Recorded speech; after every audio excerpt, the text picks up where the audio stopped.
نحمده ونصلي على رسوله الكريم اما بعد فاعوذ باللہ من الشیطان الرجیم بسم اللہ الرحمن الرحیم۔ میرے مسلمان بھائیو، آج میں آپ حضرات کے سامنے ایک واقعہ بیان کرتا ہوں۔ اس واقعے سے مجھے اور آپ سب مسلمانوں کو اس سے نصیحت کے طور پر اس واقعے سے ہم نے فائدہ اٹھانا ہے۔ دیکھو، آج رشتوں میں اس کو دیکھا جاتا ہے کہ لڑکا کوئی کاروبار، کوئی کام کرتا ہے یا نہیں کرتا، کوئی فیکٹری میں، کسی کارخانے میں چالاک ہے یا نہیں ہے، لیکن یہ کوئی ہنر نہیں ہے۔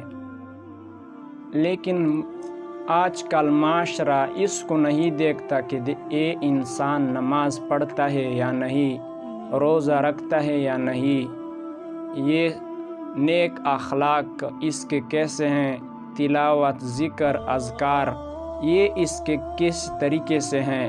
لیکن آج کل ہم صرف یہ دیکھتے کہ اس کے پاس مال ہے یا نہیں۔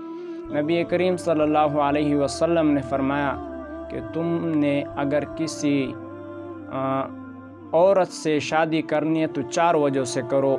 ایک تو اس کی جمال کو دیکھو، دوسرا اس کو نسب کو دیکھو، اور تیسری اس کی مال کو دیکھو، اور چوتھی نمبر فرمایا کہ اس کی دینداری کو دیکھو، اور ترجیح دینداری میں دی ہے۔ دیکھو، اگر انسان عورت یا مرد دیندار ہو تو اس کے بہت سارے فائدے ہوتے ہیں۔ اگر عورت خوبصورت نہ ہو، مرد خوبصورت ہو، مرد دیندار اگر ہو تو وہ اس کے ساتھ صحیح طریقے سے زندگی گزارے گا، کیونکہ وہ دیندار ہوگا، اللہ سے خوف کھاتا ہوگا، وہ ڈرتا رہے گا، پھر بھی وہ صحیح طریقے سے۔ اسی طریقے سے اگر عورت دیندار ہو اور مرد صحیح نہ ہو، پھر بھی اس کے ساتھ صحیح زندگی گزارتے۔ اسی طریقے سے صحابہ کرام کی کامیابی کی زندگی کا تاریخی اسلام گواہ ہے کہ صحابہ کے دور کا ایک واقعہ اس کی تائید کرتا ہے جو کہ مستدرک حاکم میں ذکر کیا گیا ہے۔ یہ واقعہ، ایک شوہر رات کے وقت اٹھا اور بیوی سے کہا کہ مجھے پانی دو۔ تو بیوی چلی گئی، تو واپس آئی تو شوہر سو گیا تھا۔ خاوند کی آنکھ لگ گئی تھی، عورت جا کر کھڑی ہو گئی، شوہر کو جگانا مناسب نہیں سمجھا۔ دیکھو، یہ بھی عورت کی ایک ادب ہے، جب خاوند کوئی چیز طلب کرے، اگر خاوند سویا ہو تو اس کے ساتھ صحیح طریقے سے وہ اس کے ساتھ کھڑے رہے۔ وہ جب ہوش میں آ جائے، وہ جب بیدار ہو جائے تو اس کو پانی دے دے، جیسے یہ واقعہ میں آپ کے سامنے بیان کرتا ہوں۔ تو آج کل کی عورت کی طرح نہیں تھی کہ وہ فوراً اس کو کہہ دیا کہ پانی میں نے لے کے آپ سوئے تھے۔ وہ صحیح طریقے سے ادھر کھڑی رہی تھی۔ جب خاوند بیدار ہوا، تہجد کے لیے جب اٹھا تھا تو عورت کو دیکھا تھا کہ عورت ہاتھ میں پانی لے کر کھڑی ہے، اور خاوند نے کہا کہ آپ کے بہت شکریہ، لیکن میں آپ سے ایک بات پوچھتا ہوں، آپ نے مجھ سے آج رات جو بھی مانگنا ہے میں آپ کو وہ چیز دے دوں گا، آپ مانگو۔ اس عورت نے کہا کہ آج میں جو چیز مانگوں گا آپ تو دے دیں گا، لیکن میں آپ سے طلاق مانگتا ہوں۔ اس عورت نے کیا کہا اس مرد کو؟ اس عورت نے کہا کہ میں آپ سے طلاق مانگتا ہوں۔ یہ خاوند پریشان ہو گیا کہ پوری رات یہ عورت وفاداری سے، اتنی محبت سے پانی لے کر آئی، کھڑی تھی، مجھے جگایا بھی نہیں تھا، اور ایسے بات اب کر رہی کہ میں طلاق مانگ رہا ہوں۔ تو یہ خاوند حیران ہو گیا۔ تو خاوند نے کہا کہ مجھے صبح تک ٹائم دے دو، میں سوچ اور غور و فکر کروں گا۔ تو جب اس خاوند نے یہ بات سنی کہ مجھے طلاق دو، اور خاوند پریشان ہو گیا، تو اس عورت نے کہا کہ چلو چلتے ہیں، اور بیوی کو لے کر روانہ ہوا کہ نبی کریم صلی اللہ علیہ وسلم کے پاس چلتے ہیں، آپ نے تو طلاق مانگا ہے، وہ جو کہیں گے میں وہ مانوں گا۔ راستے میں چلتے چلتے مرد کو ٹھوکر لگی، زخم ہو گیا اس کو۔ جب زخم ہو گئی، خاوند گر پڑا، سخت چوٹ لگی تھی، زخمی ہوا، تو بیوی کو کہا کہ مجھے اٹھا کر مسجد تک پہنچا دو۔ بیوی کہنے لگی کہ نہیں، اب گھر چلتے ہیں، میں اپنے مطالبہ اور تمنا کو واپس لیتی ہوں۔ اس وقت خاوند نے پوچھا کہ آپ نے تو مجھ سے طلاق کا مطالبہ کیا تھا، اب مجھے پھر کہہ رہے ہیں کہ واپس گھر چلتے ہیں، میں طلاق نہیں لیتا۔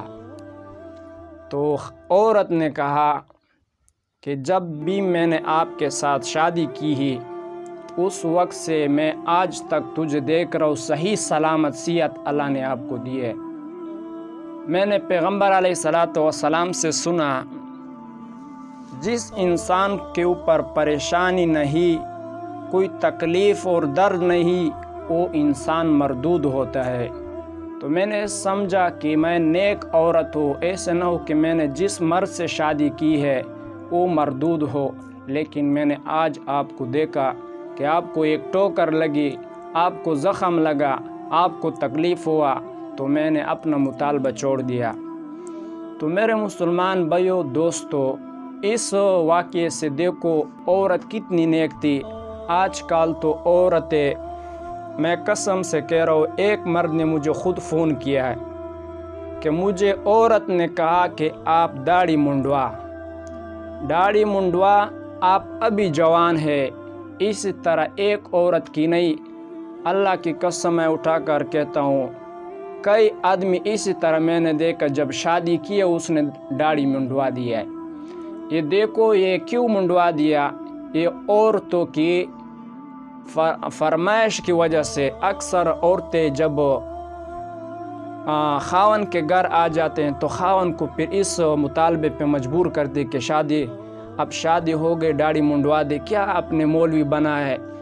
تو اسی طرح میں عورتوں کو کہتا ہوں، دیکھو داڑھی رکھنا نبی علیہ السلام کی سنت ہے، 1,24,000 انبیاء کی کم و بیش کی سنت، 1,24,000 کم و بیش صحابہ کی سنت، نیک لوگوں کی سنت۔ داڑھی پر تم لوگوں اپنے خاوند کو مجبور نہ کرو۔ عورتیں یہ بھی سنیں، اگر جس مطالبے پر جس عورت نے اپنے خاوند کو کہا کہ داڑھی منڈوا دو، جب بھی اس کا خاوند داڑھی منڈوائے گا تو اس عورت کو اس مرد کے گناہ میں شریک برابر ہوگا۔ حدیث شریف میں جو حضرت آدم علیہ السلام کا بیٹا تھا قابیل، اس نے اپنے بھائی حابیل کو قتل کیا۔ اب جب بھی دنیا میں قتل ہوگا تو یہ قابیل نے جو ابتدا کیا گناہ میں قتل کرنے کا، جو بھی دنیا میں قتل ہوگا اس کا حصہ اس میں ضرور ہوگا۔ تو یہ عورتیں یہ بھی سن لے، جب خاون اس کی بات مان لے کہ داڑھی میں منڈواؤں گا، تو یہ عورت اس گناہ میں اس کے ساتھ شریک ہوگا۔ اللہ رب العزت مجھے اور آپ کو اور تمام مسلمانوں کو نیک کام کرنے کی توفیق دے، اور نیک کام ایک دوسرے کے ترغیب بھی دے۔ وآخر دعوانا ان الحمدللہ رب